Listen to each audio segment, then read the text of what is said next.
Hey guys, so today I'm going to run you through something a little different. It's going to be more of an instructional video, so let me know if you do like this sort of video. I can run you through different body parts and stuff. Today I've got a push day, so I'm going to hit up chest mainly. I'll try and fit shoulders and tries in there, but we'll see how I go for time. I'll commentate over it and run you through a few different things and give you my key teaching points. If you like this sort of video, just leave some comments and let me know, and I can do more for other days as well. Alrighty guys, let's get into it. So I've got plenty of videos here. It's going to be a fairly long commentary, but some of the clips will be short. I've only got a few clips of each, or maybe in some cases one, so I'll try and be quick as we go. So the first exercise I've got here is the dumbbell press on a flat bench.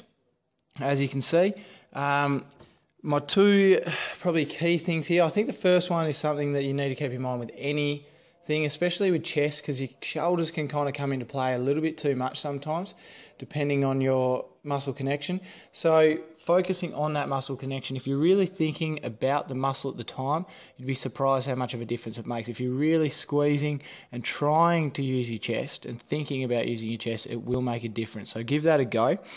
The other one in terms of mechanics is trying to focus on keeping that elbow at about 90 degrees through the whole sort of eccentric and lower half of the contraction. If you're watching me here, this is probably not the best angle, but the first two should show it better. Trying to keep it 90 degrees at the bottom, not letting it creep in too far, or definitely not letting it go too far out. That'll put too much strain on the shoulders and elbow joints. So that's my first three. I did a few sets of those, worked up heavy, and then finished off with a few lighter sets. Next you'll see the incline bench press. So with the incline bench press, what I like to do is firstly try and get a slightly wider grip than my bench press. So usually there's a few little lines on the bar, and I line up my pinkies right on the edge of those and get a nice wide grip. I feel like it gives me a better extension. Also another important key I find is having a low incline. I actually went up one than usual. I usually have it on the first peg. I find it starts to get too much into my shoulders after that, but at the moment, as you're seeing, I'm on the second peg, just because me and my friend were using on that one, just for something different, but generally a low incline. After that, we saw the flapped dumbbell flies, so what I'd say is important here is keeping tension through your flies. So really focusing on the squeeze, but keeping tension the whole way. So you see at the top, I don't really bring them together. If I do, sometimes you'll see me do that. I actually squeeze them together at the top to get that last bit of tension. But right here, you don't see the muscles relax. They stop before the tension loses, and then I go back down. Another thing with flies, this is one I really focus on mental connection to try and feel it, because it can stretch out your shoulders a lot, but you really try and focus on that squeeze at the end.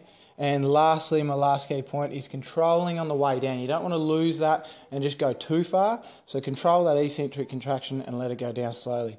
All right, the next one is a seated barbell overhead press. The reason I do seated, I do prefer standing, but I do like to throw in seated sometimes because it takes away some of the momentum by doing the seated. The main one I've got for you here is locking your feet and plant your butt right into the back of the seat. You can have a bit of a curve in the spine, but make sure you're locked in. Here you're seeing the lateral dumbbell raises, so hitting the lateral side fibres of the shoulder. Focus here I like to keep, just to make sure your elbow joint isn't under too much stress. You'll see my elbows are just slightly higher than the dumbbells. So it doesn't need to be by much, but you'll see them slightly higher. That is, I find, key in really trying to get a good connection. And also avoid rocking. A lot of people, you might see them trying to do too heavy a weight, and they'll rock forward and throw their back to get the momentum for it.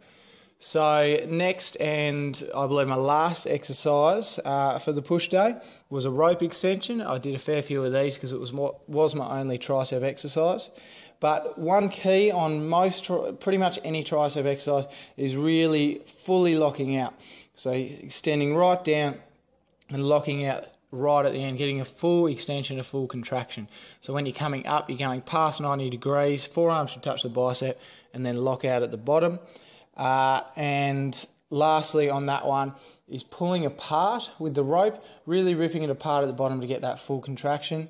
And also I find standing close to the bar when you're doing rope as opposed to a V-bar where you might be a bit more over it pushing down.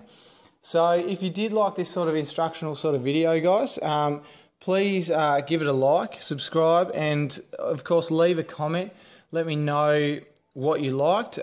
If you'd like this for other days, I can do this for any sort of workouts I want to do. If you have particular exercises you're having trouble with or you want some more key or more clarification on, just let me know in the comment section and I'll be sure to try and chuck it in on one of my days and in one of my future videos soon. So really good to be back with you guys, and I'll see you soon.